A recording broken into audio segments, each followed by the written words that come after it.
осы Жұлдызға оқудың не керегі бар екен? Жатпай ма үйінде тып-тыныш? Соны айтам. Талабы таудай өзіне. Сабақтан да қалмайды. Жоқ, басқа оқу құрып қалғандай тура бізге түскенін қарасаңшы. Қалай жыныма тиетінін білсең ғой. Қайтесің енді, көнесің. Оны қойшы, менің бар ғой, суретіме қанатылайып басып қарашы. Туф, Тоғжан, саған сөйлеп отырған жоқпын ба? Айгүл, ашулана берме, бетіңе әжім түседі. Кел, одан да селфи жасайықшы, кел. Түспеймін, көзім ісіп тұр.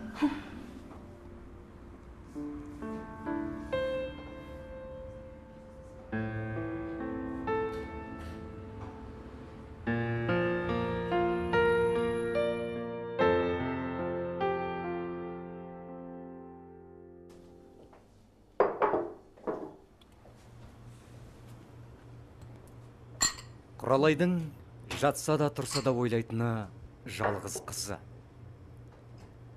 Хондrodистрофия дертіне шалдыққан перзентінің жағдайына әкесі шыдамай, басқа елге үйленіп кеткенде де, анасы қызынан бас тартқан жоқ.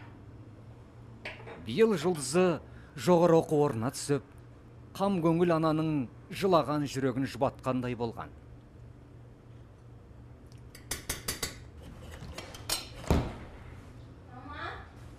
Мама! Тыныштық па, күнім? Мама, мен бүгін бүкіл топ бойынша жақсы баға алдым. Апай мені мақтады ғой. Осы семестрде жоғарылатылған стипендияға ілігуге тырысам. Айналайын, ақылшым ғой менің. Оқыған жақсы ғой. Біз кезінде оқи алмай қалдық. Қойшы оны, шаршаған жоқсың ба? Жоқ. Жаным, демалып ал. Қазір мен тамағымды қарай қояйын, сосын шақырам.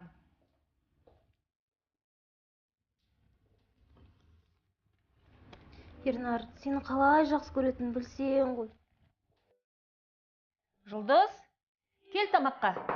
Қазір, мам. Әйтпесе суып қалады.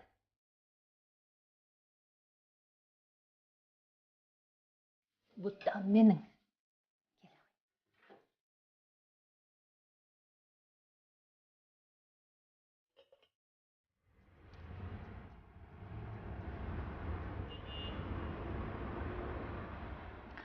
Ернар, өмір деген қызық қой, ә? Бір топта оқып жүріп, қол ұстасып жүреміз деп кім ойлаған? Айгүл, қайдан білейін? Сұлуларды сырттан іздеп жүрсем. Енді басқаларды ойлаушы болма. Сені ешқайда жібермеймін. Не ғой, Ернар, кешке клубқа барақшы. Мені құрбыларым шақырған. Клубқа? Барсақ барайық. Мен кешке әкемнің көлігін алып шығуға тырысамын. Жақсы болды. Әйтпесе менің жігітімнің көлігі жоқ деп ойлап қалатын еді.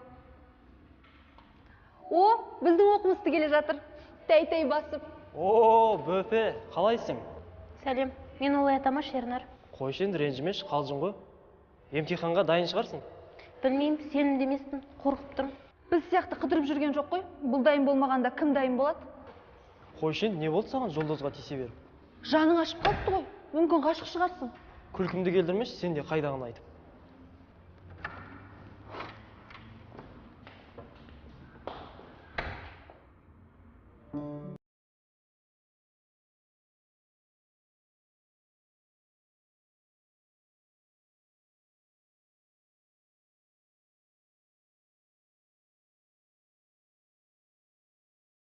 Артыңа қарама, шаржы беремін. Сөйлеспеңіздер, тыныштық.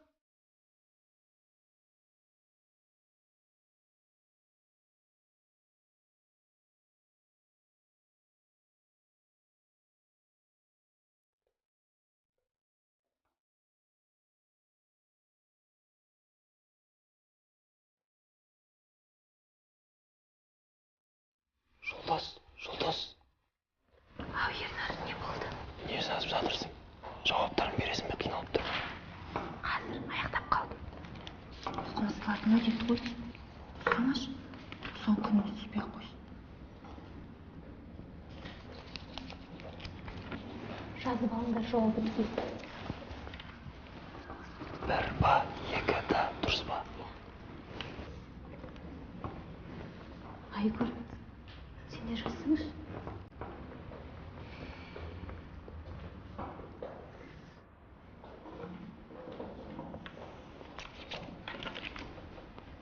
апай, мен аяқтадым. Тапсырсам бола ма? Әкеле ғой, сен болсын.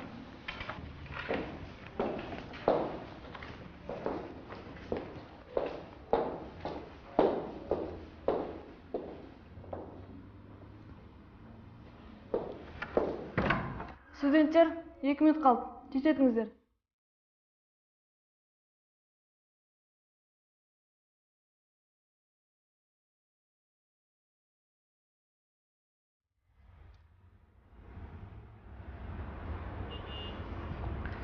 Жыным келеді, Тоғжан.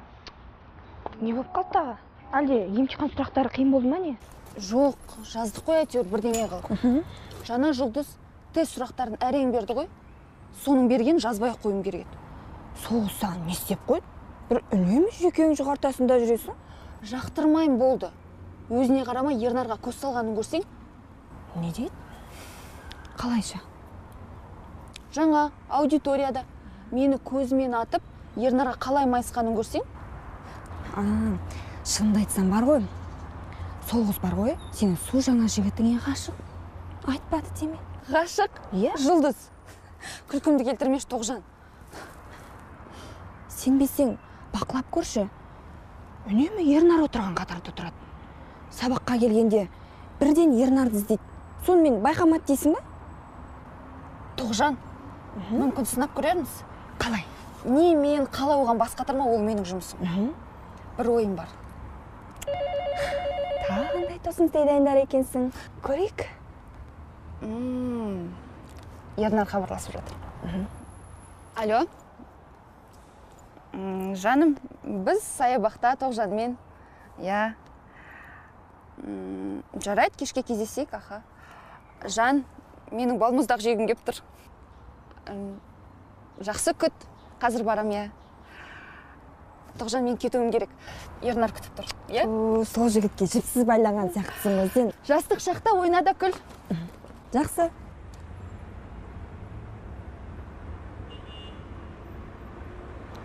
Я, аха. Хабарласамыз ғой, жақсы. Ернар, қалай жаздың, үлгердің бе? Жұлдыз, саған үлкен рахмет. Сен болмағанда не істер едің? Түнмен қыдырып дайындалатын мүлдем уақыт болған жоқ. Сен болмағанда жазғы семестрге тағы қалып қоятын ем. Маған сене берме, сабақ оқысаңшы, қыдыруға уақыт табылады. Оқысаң әжептәуір білімді жігітсің. Жұлдыз апай тағы бастады. Сен осы мама сияқтысың, топтың мамасы. Мама? Иә. Жарайды, енді айтпайым. Рас қой, дегенмен саған үлкен рахмет, жаным сол. Жарайды, мен кеттім, сау бол. Жанымсың, еткен күштісіз, жанымсың.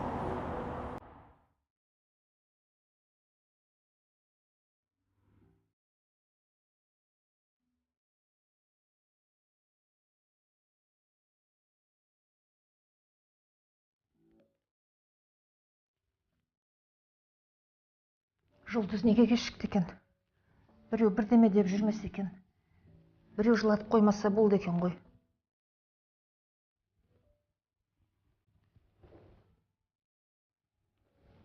Алло, Жұлдыз, халың қалай? Сабағың бітті ме? Ботам, мәссің ғой. Иә, қазір келем. Жарайды. Иә, үйдемін. Жақсы. Құралайдың соңғы 10 жылдан бергі уайымы осы. Барған жерді адамдар қызының бойының қысқалығын сөз етеді. Үнемі ел назарында жүреді. Бұл дерттен қызын толық емдегісі де келген. Әттең қысқа жіп күрмеуге келмей, ананың амалы құрған. Жаным-ау, бағың ашылса екен. Сенің бақытты болғаныңды көрсем, менің арманым болмас еді.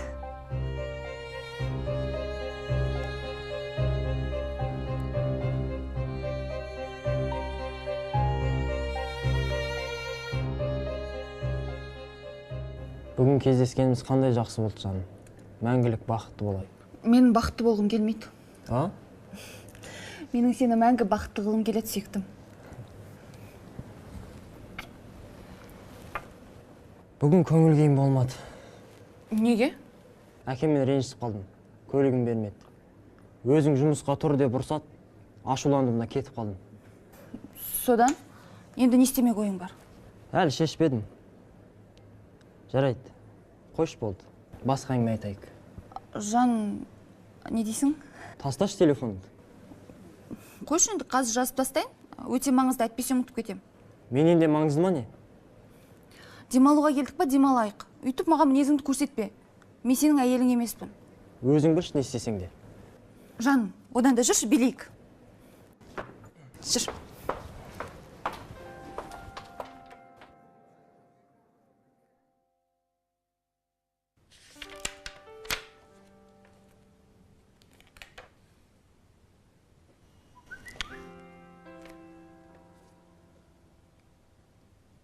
Сәлем, сұлу қыз.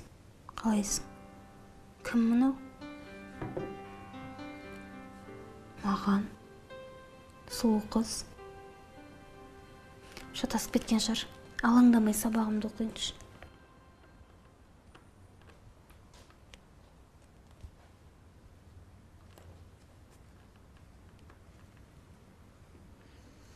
Жүрегім менің. Қызым, шаршаған жоқсың ба? Демалсайшы, көзің ауырады ғой. Мам, оқуым керек. Ертең тексереді. Университетте бәрі дұрыс па? Түсінбедім? Ешкім ештеңе деп жүрген жоқ па? Жоқ, бәрі жақсы. Мам, шынымды айтсам, үйреніп қалдым. Мән бермеуге тырысам. Жарайды, мазаламай-ақ қояйын. Қайырлы түн. Айтпақшы жатарыңда жарықты сөндір. Жарайды.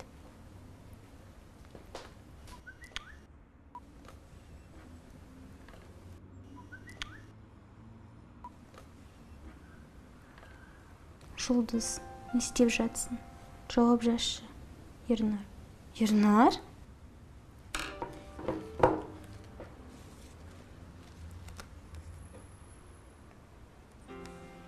Ернар. Ернар, бұл сен бе?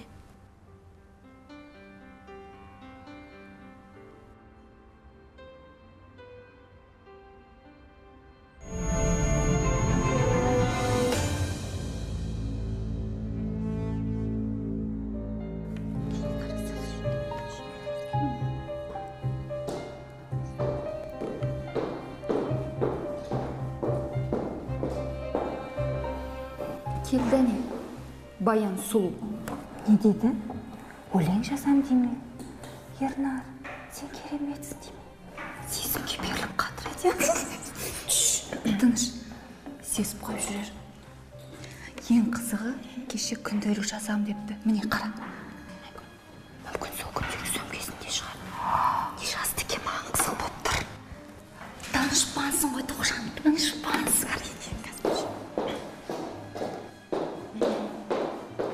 Енді күнделік ұрлау операциясына кірсек. Көрейік.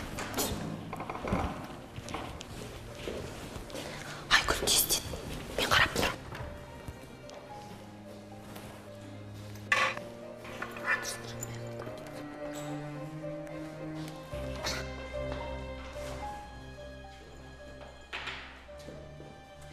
Миссия орындалды, құрбым, жарайсың.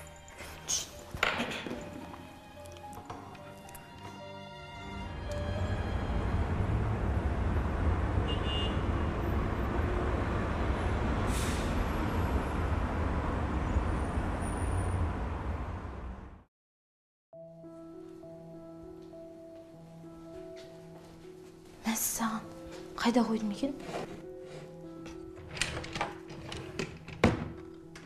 Жұлдыз, не жоғалттың? Мам, ештеңе, қалың блокнот көрген жоқсыз ба? Үйді жинаған бағана. Онда ештеме көргенім жоқ. Мүмкін сабағыңда қалдырған шығарсың. Сабақта? Мүмкін емес.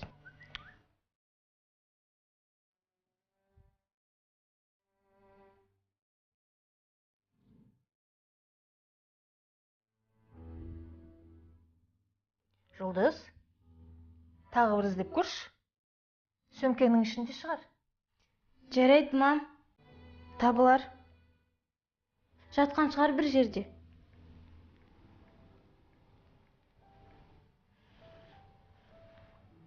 Бала қандай әдемі.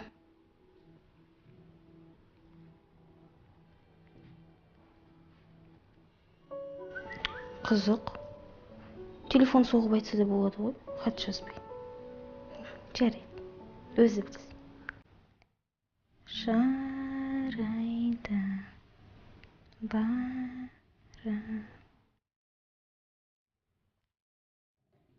Мам, қане, көмектесейін сізге.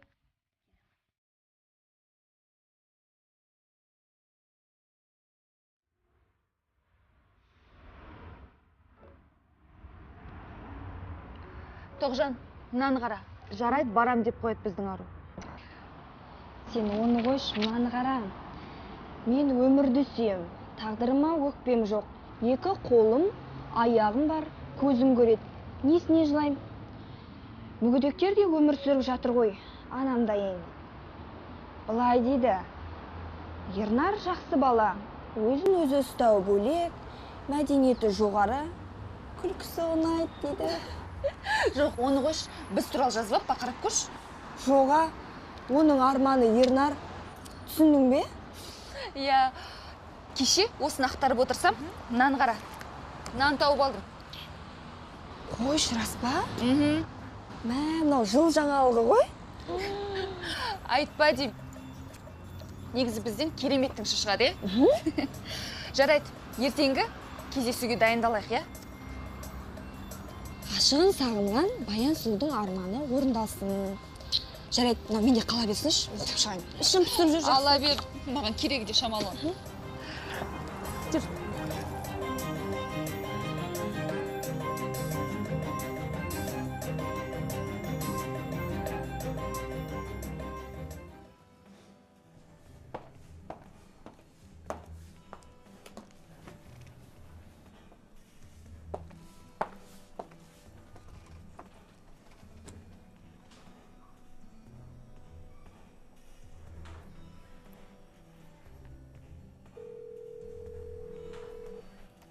Қызық. Басып тастаған қалай шақырып алып.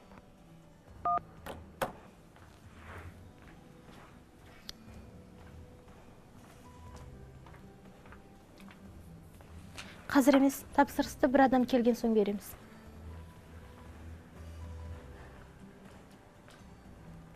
Қайда жүр кешігіп? Енді 10 минут күтем, келмесе кетемін болды.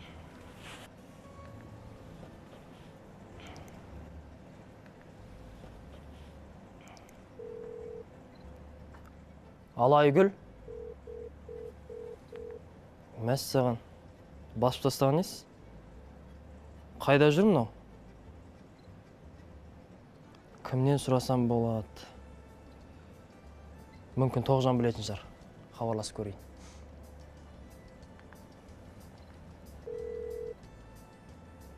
Алло, Тоғжан, сәлем.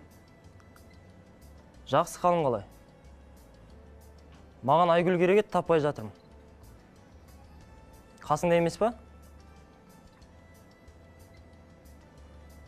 Бүгін кездесуім керек еді, мен үлгермей жатырмын. Соны ескертейін деп едім.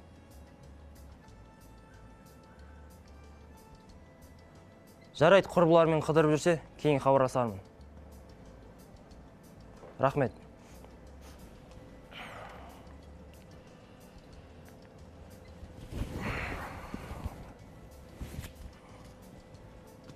Рахмет, бауырым.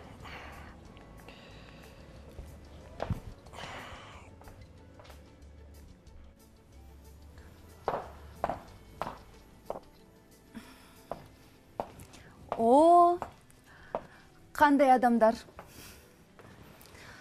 Сені мейрамханада көрем деп, ұйықтасам түсіме кірмепті. Сәлем Айгүл, жай құрбымды күтіп отырғам. Құрбымды? Мүмкін жігітіңді шығар? Жоға, қайдағы? Өзің жайша жүрсің бе? О, өзің құлпырып кетіпсің ғой. Түф, не деген сұлулық десеңші. Рахмет, ыңғайсыз болды ау. Мен сол ғашықтарды көрейін деп келіп едім. Қайдағы ғашықтар? Жұлдыз, өзің актриса екенсің ғой. Сен бе? Қалайша? Кешірші, бүгін Ернар келе алмайтын болды. Сонда осы уақытқа дейін. Айгүл, сен менімен. Қалайша? Кешірші бақыт сәтіңді бұзғаным үшін. Ол сенікі емес, менікі.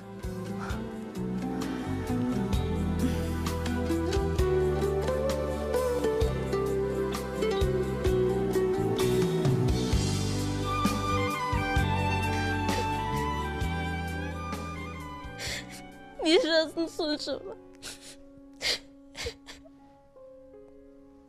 Неге жылата береді?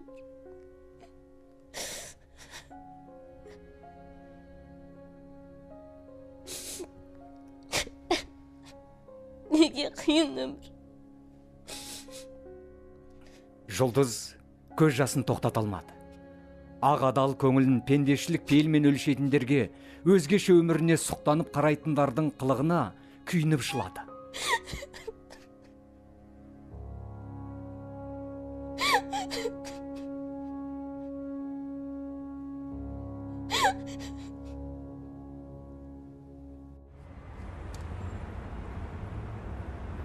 Жұлдыз, емтиханды жақсы тапсырыпсың, жарайсың. Бірақ мынаны айтшы, Айгүл мен Ернар да жақсы тапсырыпты. Бүкіл топ бойынша 3 адам. Сен оларға көшірге берген жоқсың ба? Егер олар сенен көшірген болса, бағасын кемітіп қоям. Жоқ апай. Олар сабаққа жиі келмесе де тапсырмаларды үнемі қайталап жүреді. Менен ешкім көшірген жоқ. Олар 5-ке оқуға лайықты. Ал онда Айгүл мен Ернар қайда? Бүгін жоқ қой. Кешірерсіз апай, Ернар кеше жол апатына ұшырап ауруханада жатыр, бүгін білдім.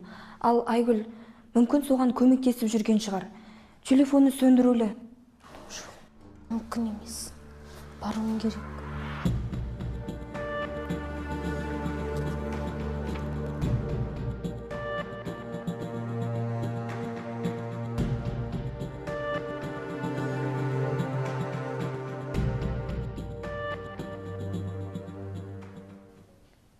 Жұлдыз, не істеп жүрсің? Ернар, қозғалма. Саған сөйлеуге болмайды. Жай, жағдайыңды білуге келдім. Науқасын мазалауға болмайды. Сәлеметсіз бе? Мен Ернармен бірге оқимын. Жағдайы қалай? Қандай көмек керек айтыңызшы? Жағдайы бір қалыпты. Көмек болғанда көбірек көңілін аула керек. Әйтпесе күйзеліске түссе, жағдайы қиындайды. Шын айтыңызшы, жазылады ғой, ә? Алаңдама, жазылады. Қазір оған тынығу керек. Жарайды, мына тамақтарды қалдыра салайын.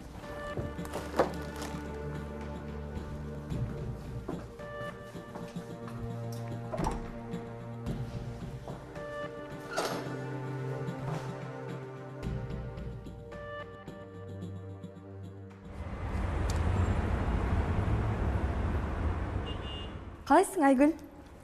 Сәлем. Жақсы, өзің қалайсың? Жақсы ғой. Айтпақшы, Ернардың жағдайы қалай екен? Есін жиды ма? Білмеймін, жиған шығар. Менің басқа да шаруаларым жетеді, Тоғжан. Түсінбедім. Сонда сен жағдайын сұрап бармадың ба не? Мен міндетті емес шығармын. Не көлігі жоқ, не үйі жоқ. Енді жұмыссызға тамақта соң қалып еді. Сен, Айгүл, нетке оңбағансың? Сені дәл бұндай адам деп ойламаған ем. Енді көрмегенім сен болсын. Қатты қиын болды, Тоғжан. Қош енді, сен де Жұлдыздың қатарын толықтырайын деп пе едің? Жұлдыздан садаған кетсін, түсіндің ба? Сендер ақ бақытты болыңдаршы осы. Жоғалсаң, өзің жоғал.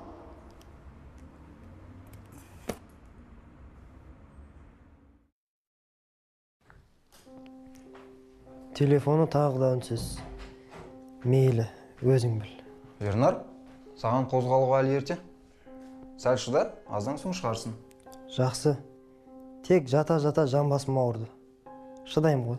Ернар, саған кеп жүрген қыз құрбың ба? Жұлдызды айтасыз ба? Құрбым болғанда тек бір топта оқимыз. Сол. Есімі Жұлдыз ба?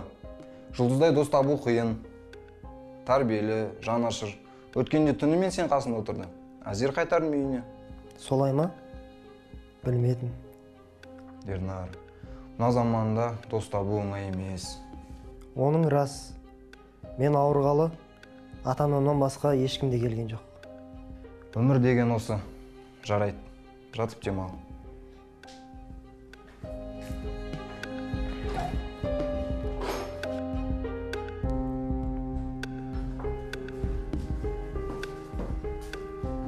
Жұлдыз, сен ба? Тыныш, әзер кірдім. Медбикелер кеп қап жүрер. Бекерге әуре болдың ғой, сабағыңа бармадың ба? Алаңдама. Сенің де менің де сабағым тамаша. Айтып қойдым. Мынаны жеп ал, мамам пісірді. Жұлдыз, рахмет саған. Көп сөйлемей тамағыңды іш. Ал мен саған босқа отырмай өлең оқимын. Тыңдайсың ба? Иә, оқыш. Дос болам десең, досыңды сыйла қымбаттым. Досыңа сонда, досыммен ғана қымбатпын. Дос болам десең, мендегі доспен достасқын. Дос болып сонда, сендегі доспен қалмақпын.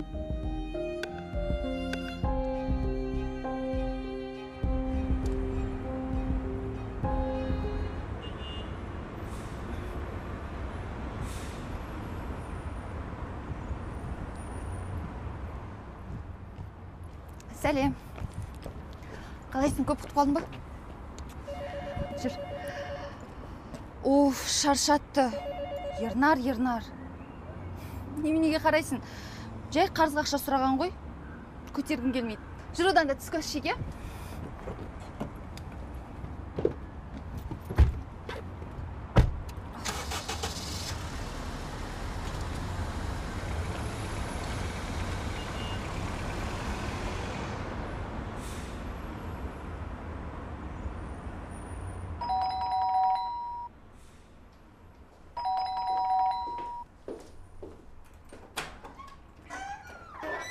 Сәлеметсіз бе? Амансың ба, қалқам? Сіз мені танымайсыз. Мен Жұлдызбен бірге оқимын. Кел, кір, бірақ Жұлдыз үйде жоқ. Ол ауруханаға кетті. Бүгін бір досы ауруханадан шығады екен. Үйде болмаған жақсы болды. Ниетіңізге рахмет, мен асығыс ем. Тек Назатты қалдырып кетейін деген ем. Апай, сіздің қызыңыз алтын, білімді, тәрбиелі. Жұлдыздың адалдығы мен адамгершілігінде қасиет ешкімде жоқ. Рахмет сізге осындай қыз тәрбиелегеніңіз үшін. Шырағым, ол не дегенің? Жүр, кір үйге, мен шай қояйын. Шай ішеміз. Рахмет, мен асығыс едім. Айтпақшы, мына блокнотты кім берді деп айтайын? Жай, Жұлдызды үлгі тұтатын адам. Солай деңіз. Сау болыңыз.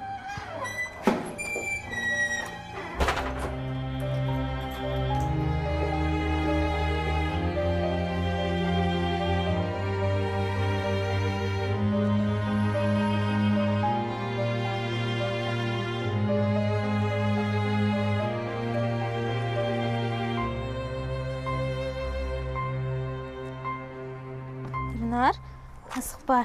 Аяғыңды ауыртасың. Міне, осылай. Айгүл? Жауап берсеңші. Иә, сәлем, тыңдап тұрмын. Сен сұрағалы бері жақсарып қалдың. Қасымда Жұлдыз бар.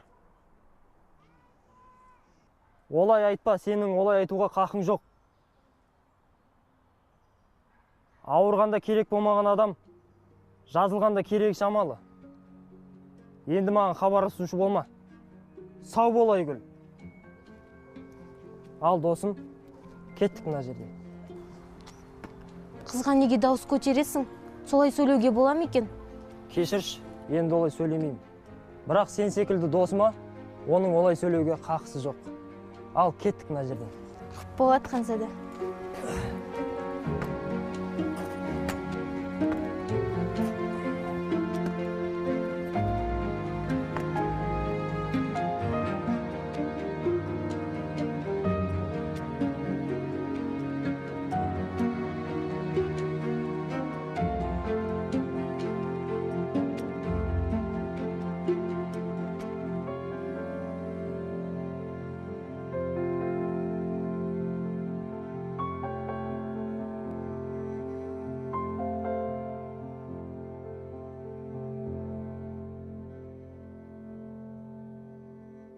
Қойдым екен. Жұлдыз, не жоғалттың? Мам, ештеңе, қалың блокнот көрген жоқсыз ба? Үйді жинаған бағана. Онда ештеме көргенім жоқ. Мүмкін сабағыңда қалдырған шығарсың. Сабақта? Мүмкін емес.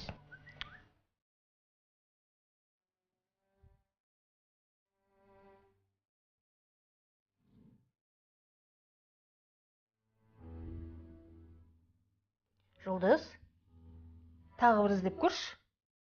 Сөмкенің ішінде шығар. Жарайды, мам. Табылар. Жатқан шығар бір жерде.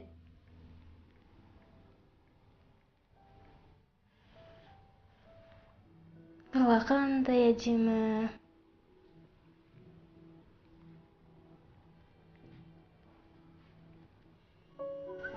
Қызық. Телефон соғып айтса да болады ғой, хат жазбай. Жарайды. Өзі білсін. Жарайды. Бара. Мам, қане? Көмектесейін сізге.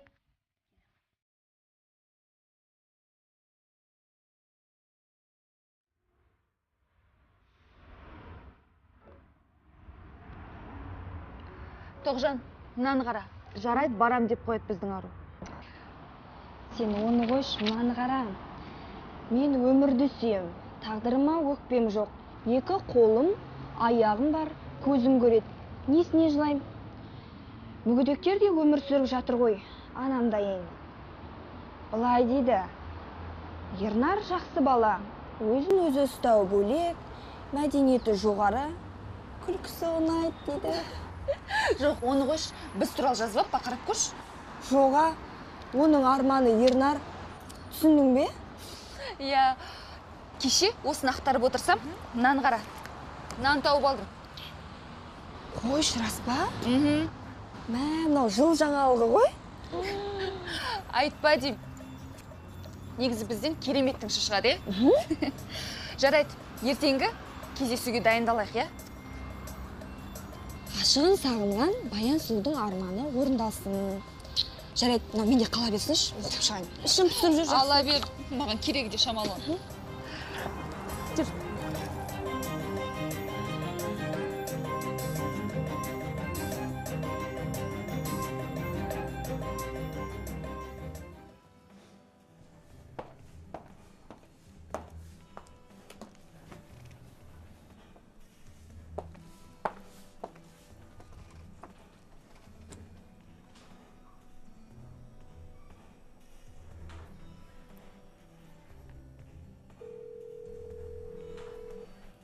Қызық.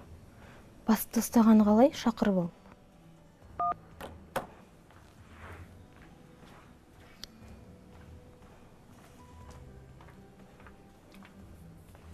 Қазір емес, тапсырысты бір адам келген соң береміз.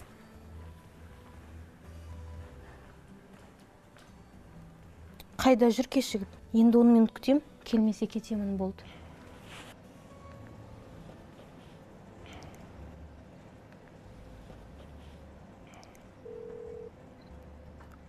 Ал Айгүл.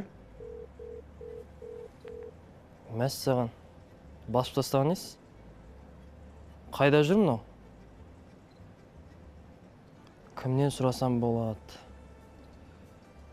Мүмкін Тоғжан білетін шығар. Хабарласып көрейін.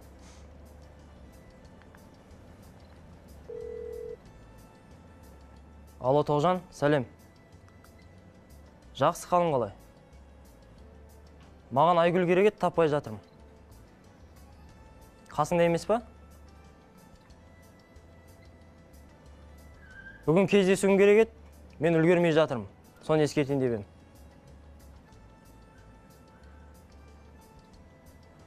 Жарайды, құрбылармен қыдырып жүрсе, кейін хабарласармын. Рахмет.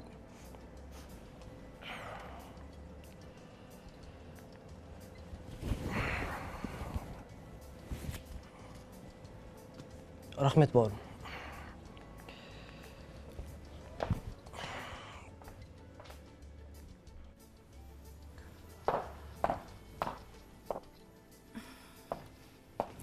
О, қандай адамдар. Сені мейрамханада көрем деп, ұйықтасам түсіме кірмепті. Сәлем Айгүл, жай құрбымды күтіп отырғам. Құрбымды? Мүмкін жігітіңді шығар? Жоға, қайдағы? Өзің жайша жүрсің бе? О, өзің құлпырып кетіпсің ғой. Түф, не деген сұлулық десеңші. Рахмет, оңғайсыз болды ау. Мен сол ғашықтарды көрейін деп келіп едім. Қайдағы ғашықтар? Жұлдыз, өзің актриса екенсің ғой. Сен бе? Қалайша? Кешірші, бүгін Ернар келе алмайтын болды. Сонда осы уақытқа дейін. Айгүл, сен менімен. Қалайша? Кешірші, бақыт сәтіңді бұзғаным үшін. Ол сенікі емес, менікі.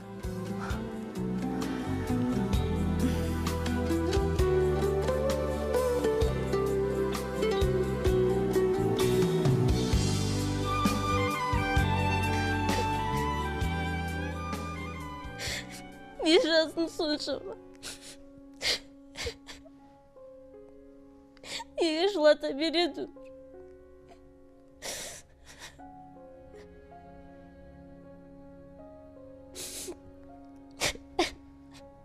Неге қиын өмір? Жұлдыз көз жасын тоқтата алмады. Ағадал көңілін пендешілік пейілмен өлшейтіндерге, өзгеше өміріне сұқтанып қарайтындардың қылығына күйініп жылады.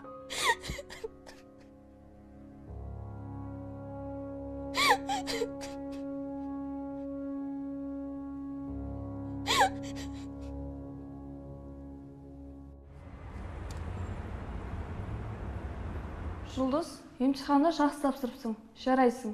Бірақ мынаны айтшы, Айгүл мен Ернар да жақсы тапсырыпты. Бүкіл топ бойынша 3 адам. Сен оларға көшірге берген жоқсың ба? Егер олар сенен көшірген болса, бағасын кемітіп қоям. Жоқ апай. Олар сабаққа жиі келмесе де тапсырмаларды үнемі қайталап жүреді. Менен ешкім көшірген жоқ. Олар 5-ке оқуға лайықты. Ал онда Айгүл мен Ернар қайда? Бүгін жоқ қой. Кешірерсіз апай, Ернар кеше жол апатына ұшырап ауруханада жатыр, бүгін білдім. Ал Айгүл мүмкін соған көмектесіп жүрген шығар. Телефоны сөндірулі. Мүмкін емес. Баруым керек.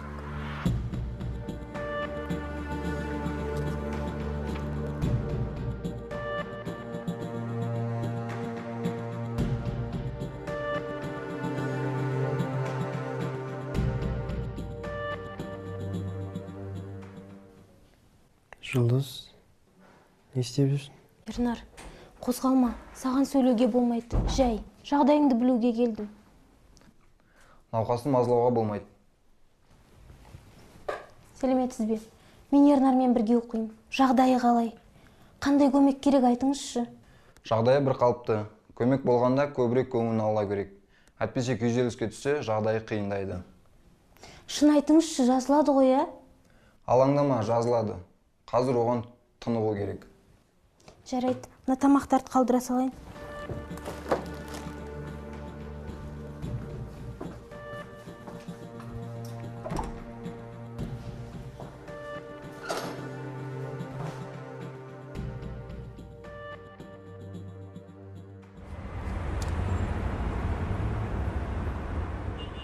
Қалайсың, Айгүл? Сәлем. Жақсы, өзің қалайсың? Жақсы ғой. Айтпақшы, Ернардың жағдайы қалай екен? Есін жиды ма? Білмеймін, жиған шығар. Менің басқа да шаруаларым жетеді, Тоғжан. Түсінбедім. Сонда сен жағдайын сұрап бармадың ба не? Мен міндетті емес шығармын. Не көлігі жоқ, не үйі жоқ. Енді жұмыссызға тамақтасуым қалып еді. Сен, Айгүл, нетке оңбағансың? Сені дәл бұндай адам деп ойламаған ем. Енді көрмегенім сен болсын. Қатты қиын болды, Тоғжан. Қош енді, сен де Жұлдыздың қатарын толықтырайын деп пе едің? Жұлдыздан садаған кетсін, түсіндің ба? Сендер ақ бақытты болыңдар жосы. Жоғалсаң, өзің жоғал.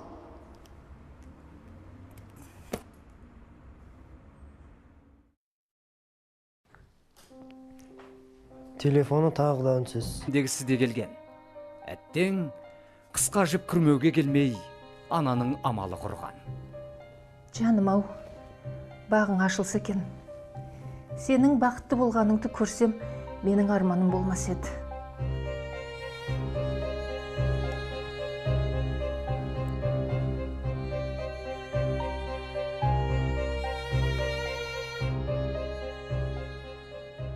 Бүгін кездескеніміз қандай жақсы болды жаным. Мәңгілік бақытты болайық. Мен бақытты болғым келмейді. А? Менің сені мәңгі бақытты қылғым келеді, сүйіктім. Бүгін көңіл күйім болмады. Неге? Әкеммен ренжісіп қалдым. Көлігім бермеді. Өзің жұмысқа тұр деп ұрсат, ашуландым да кетіп қалдым. Содан, енді не істемек ойың бар? Әлі шешпедім. Жарайды, қош болды. Басқа әңгіме айтайық. Жан, не дейсің?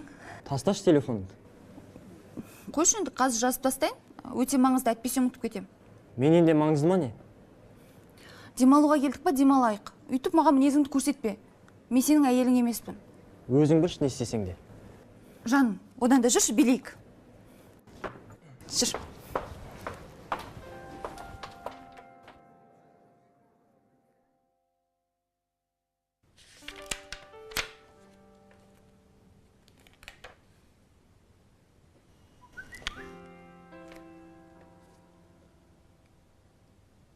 Сәлем, сол қыз.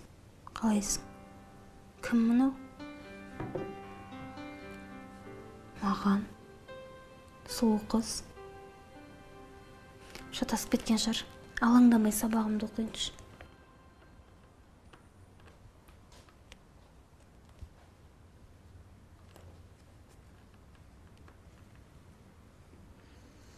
Жүрегім менің. Қызым, шаршаған жоқсың ба? Демалсайшы, көзің ауырады ғой. Мам, оқуым керек. Ертең тексереді. Университетте бәрі дұрыс па? Түсінбедім? Ешкім ештеңе деп жүрген жоқ па? Жоқ, бәрі жақсы.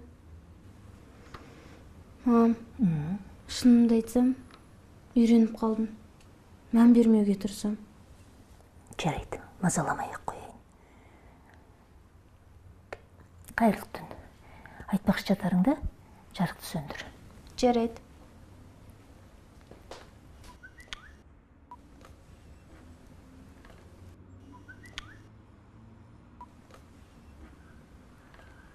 Жұлдыз, не істеп жатсың? Жауап жазшы. Ернар. Ернар?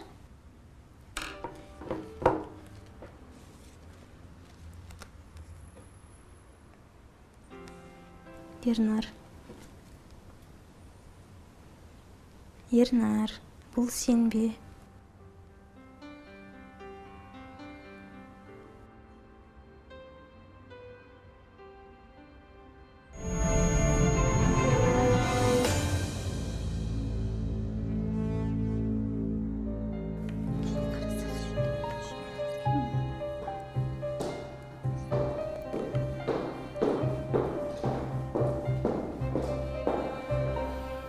Келді не?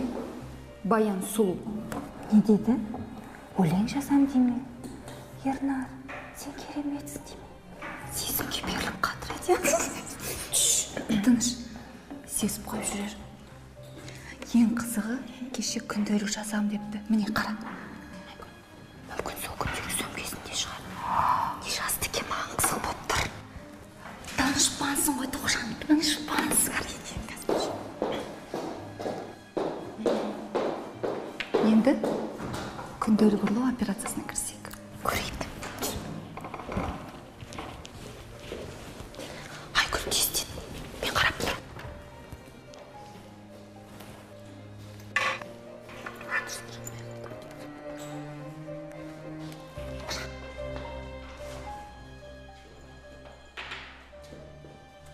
Миссия орындалды, құрбым, жарайсың.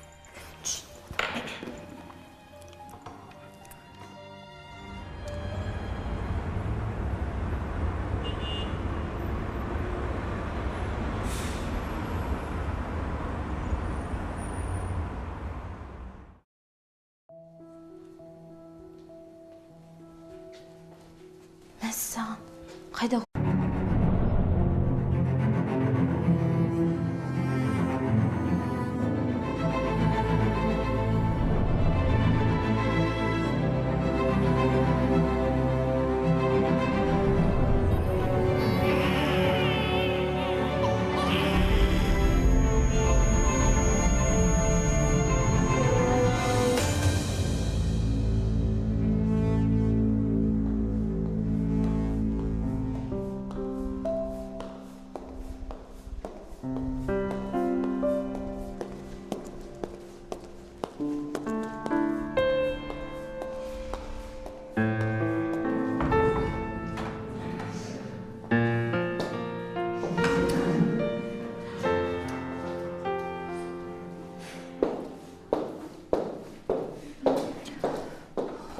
Осы жұлдызға оқудың не керегі бар екен? Жатпай ма үйінде тып-тыныш? Соны айтам. Талабы таудай өзіне. Сабақтан да қалмайды. Жоқ, басқа оқу құрып қалғандай тура бізге түскенін қарасаңшы. Қалай жыныма тиетінін білсең ғой. Қайтесің енді, көнесің. Оны қойшы, менің бар ғой, мына суретіме қанат лайк басты қарашы. Пуф, Тоғжан, саған сөйлеп отырған жоқпын ба? Айгүл, ашулана берме, бетіңе әжім түседі. Кел, одан да селфи жасайықшы, кел. Түспеймін, көзім ісіп тұр.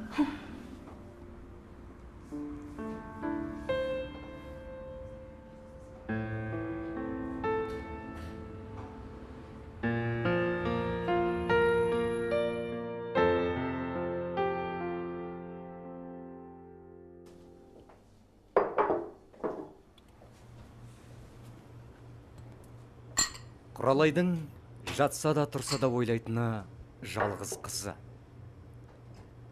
Хондrodистрофия дертіне шалдыққан перзентінің жағдайына әкесі шыдамай, басқа елге үйленіп кеткенде де, анасы қызынан бас тартқан жоқ. Биыл Жұлдызы жоғары оқу орнына түсіп, қам көңіл ананың жылаған жүрегін жұбатқандай болған.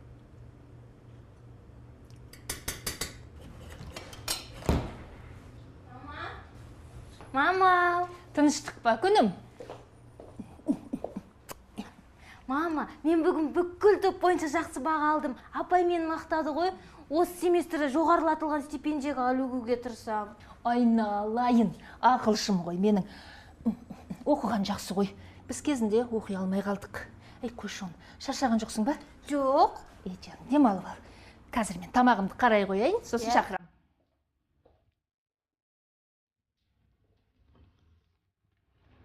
Ернар, сені қалай жақсы көретінін білсең ғой. Жұлдыз, кел тамаққа. Қазір, мам. Әйтпесе суып қалады.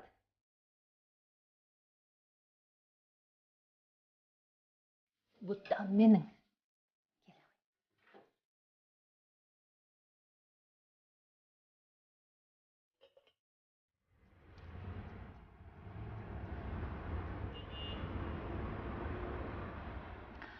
Ернар, өмір деген қызық қой, ә?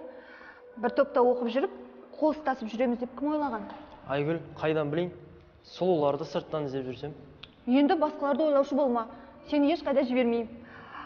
Не ғой, Ернар, кешке клубқа барақшы. Мені құрбыларым шақырған. Клубқа? Барсақ барайық. Мен кешке әкемнің көлігін алып шығуға тырысам. Жақсы болды. Әйтпесе менің жігітімнің көлігі жоқ деп ойлап қалатын еді.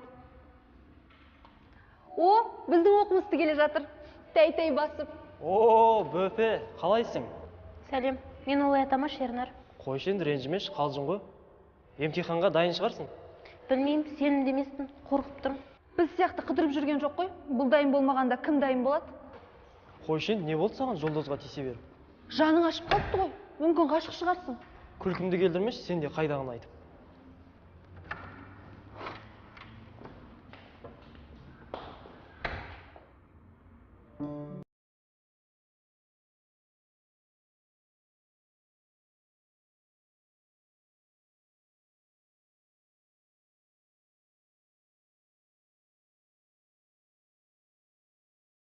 Артыңа қарама, шығар жіберемін.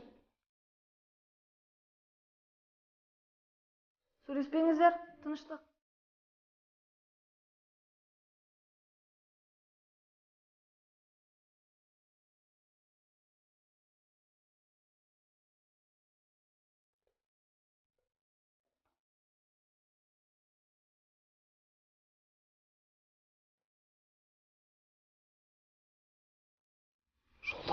Жұлдыз.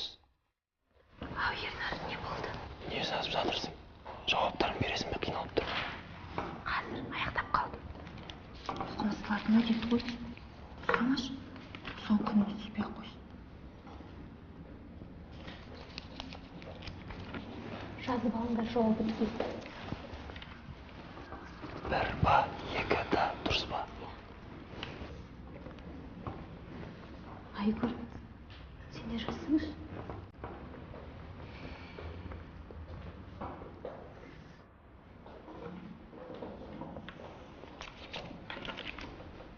Апай, мен аяқтадым. Тапсырсам бола ма? Әкеле ғой, сен болсын.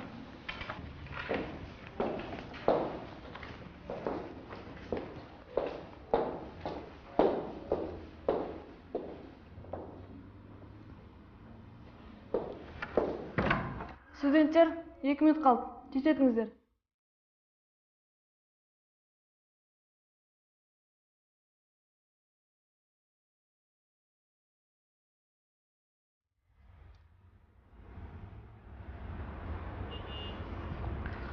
Жыным келеді, Тоғжан. Не болып қалды аға? Әлде емтихан сұрақтары қиын болды ма не? Жоқ, жаздық қой әйтеуір бірдеңе қылып. Жаңа Жұлдыз тест сұрақтарын әрең берді ғой. Соның берген жазбай қойым керек еді.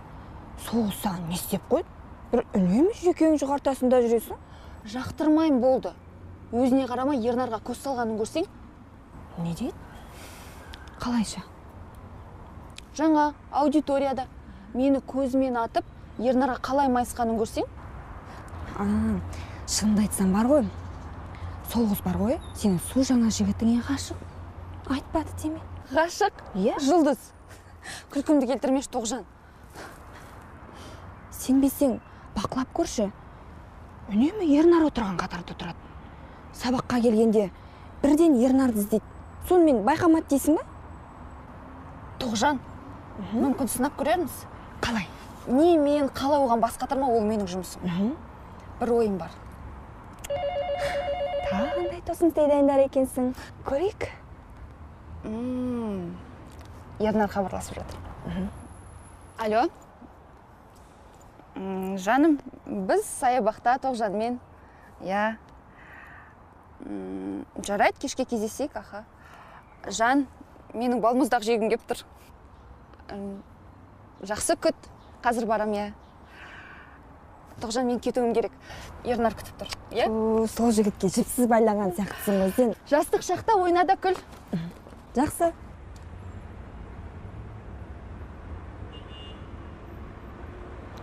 Иә, аха. Хабарласамыз ғой, жақсы. Ернар, қалай жаздың, үлгердің бе? Жұлдыз, саған үлкен рахмет. Сен болмағанда не істер едің? Түнмен қыдырып, дайындалатын мүлдем уақыт болған жоқ. Сен болмағанда жазғы семестрге тағы қалып қоятын едім. Маған сене берме, сабақ оқысаңшы, қыдыруға уақыт табылады. Оқысаң әжептәуір білімді жігітсің. Жұлдыз апай тағы бастады. Сен осы мама сияқтысың, топтың мамасы. Мама? Иә. Жарайды, енді айтпайын. Рас қой, дегенмен саған үлкен рахмет, жаным сол. Жарайды, мен кеттім, сау бол. Жанымсың, еткен күштісіз, жанымсың.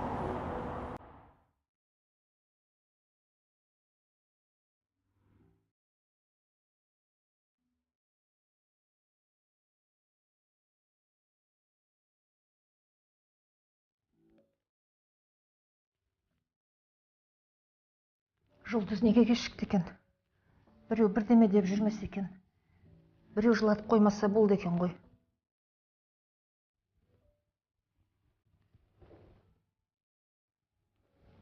Алло? Жұлдыз? Қалың қалай? Сабағың бітті ме? Ботам, мәссің ғой. Иә, қазір келем? Жарайды. Иә, үйдемін. Жақсы. Құралайдың соңғы 10 жылдан бергі уайымы осы. Барған жерді адамдар қызның бойының қысқалығын сөз етеді. Үнемі ел назарында жүреді. Бұл дерттен қызын толық